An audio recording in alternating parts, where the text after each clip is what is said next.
Death by Scotland.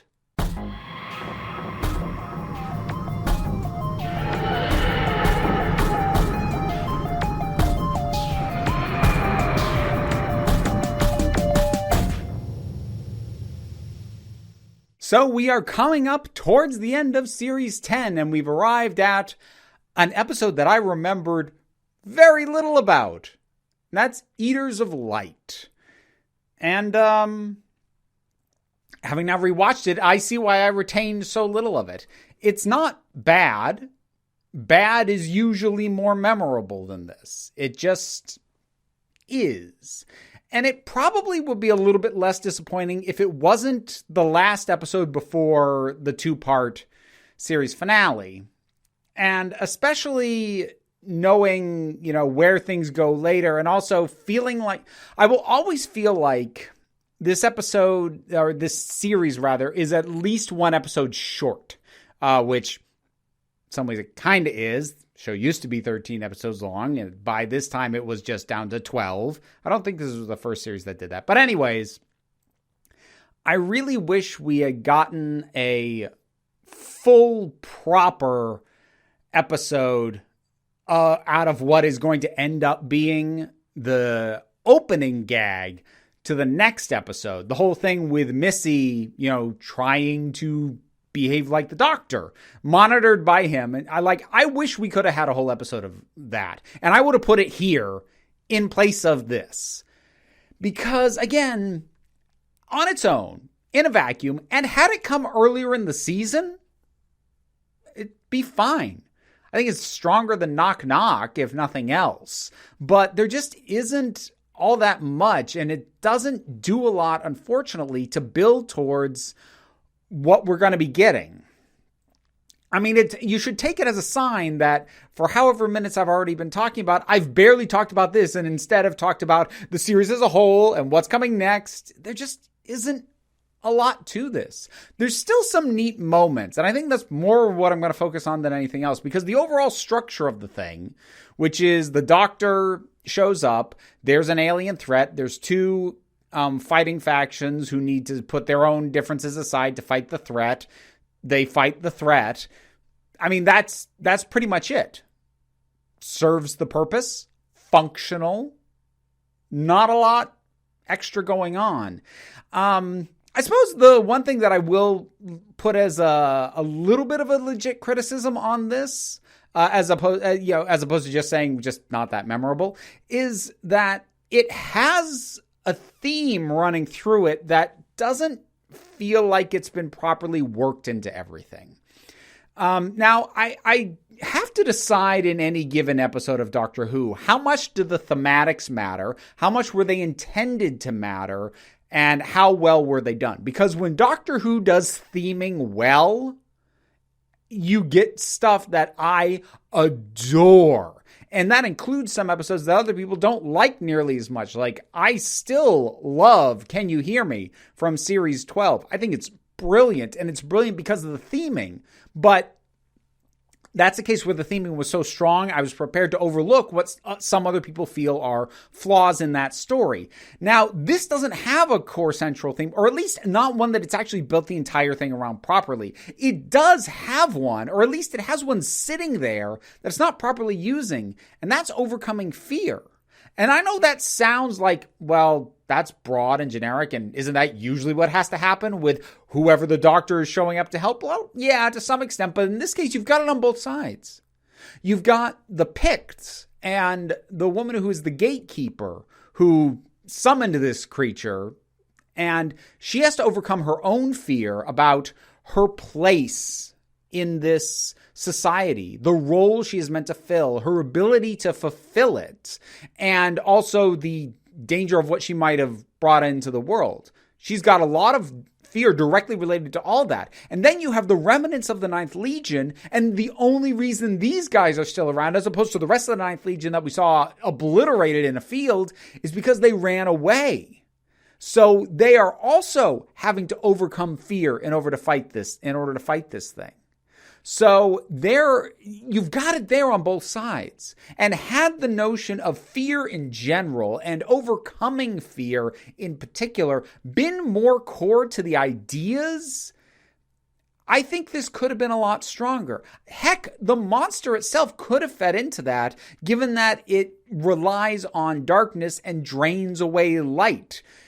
It's been noted in Doctor Who before, people have an inherent fear of the dark.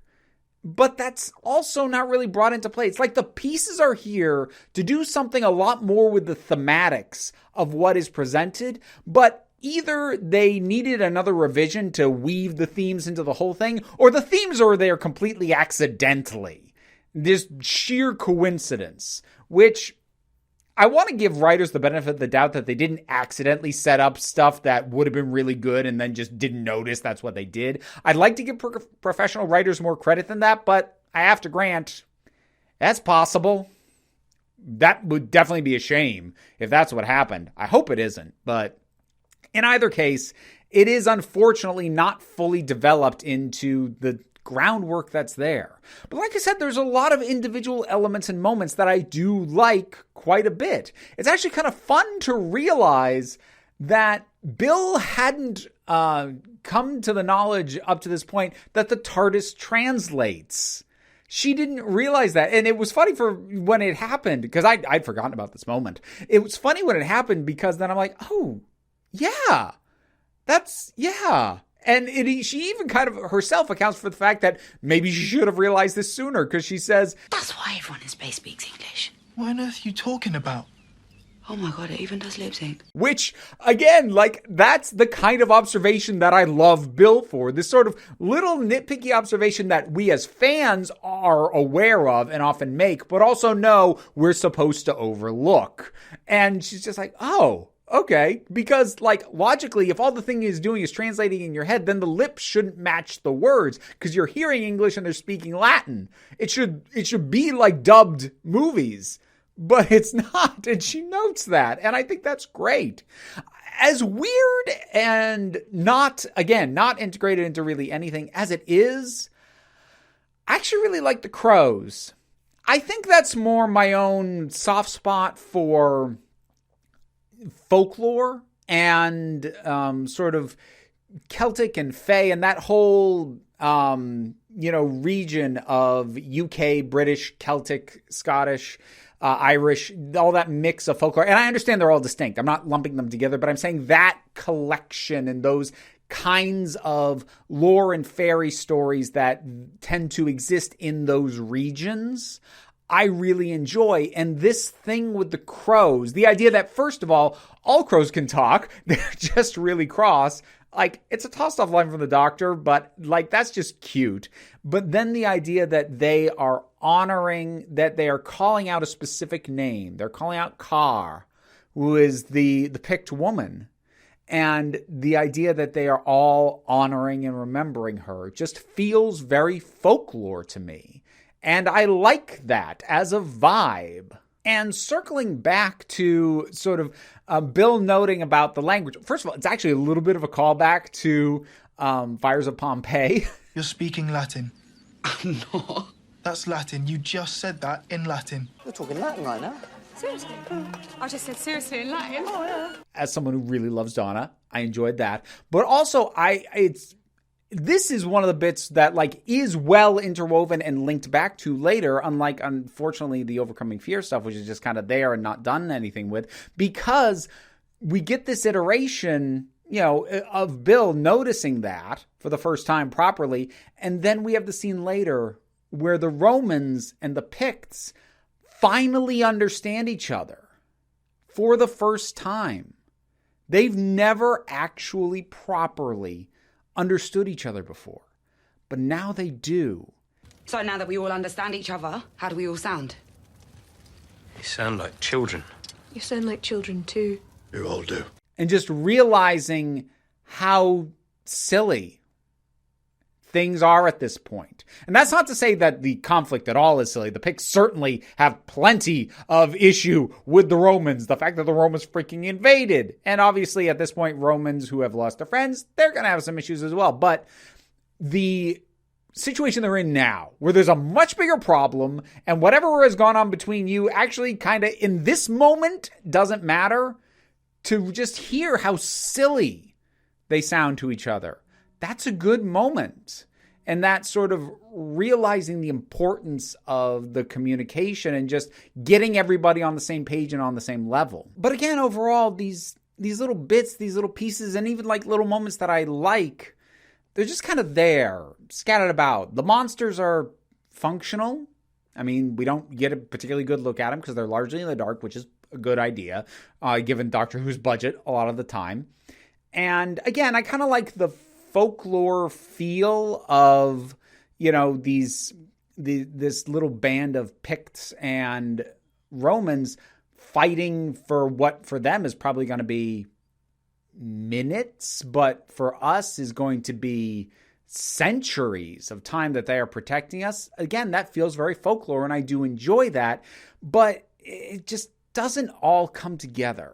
And then there's the bit with Missy at the end, which again, if they had properly identified the overcoming of fear as a central theme to this, could have tied back into this, but doesn't. Because we have this thing with Missy, basically saying, I'm ready to really try. And obviously the Doctor's taken the step of allowing her out of the vault. And the Doctor has a line that I do like. That's the trouble with hope. It's hard to resist. He recognizes that this is potentially a really bad idea. And instead of making it completely a focus on his possibly false hopes, if they could have integrated the idea of what he's afraid of and whether or not he feels it's a good idea to overstep that fear, again, if they made fear and overcoming fear as central to the story as it could have been, this all could have come back to that.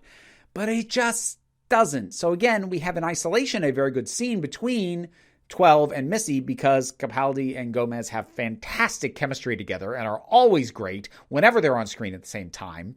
But as an episode, it just kind of is. That was a thing that I watched. And now I've talked about, and I'm out of stuff. Like I only had like a half page of notes on this. That's never a good sign. Eaters of Light. What did you think about it? Whatever your thoughts are, drop something down in the comments. Let's talk about it. I have a Patreon, which is what pays my bills, keeps this entire operation up and running. There's the usual stuff as well. Like, share, subscribe, but no pressure. You don't have to do any of it because at the end of the day, you are the council and I'm just running the meetings. So until next time, this council is adjourned.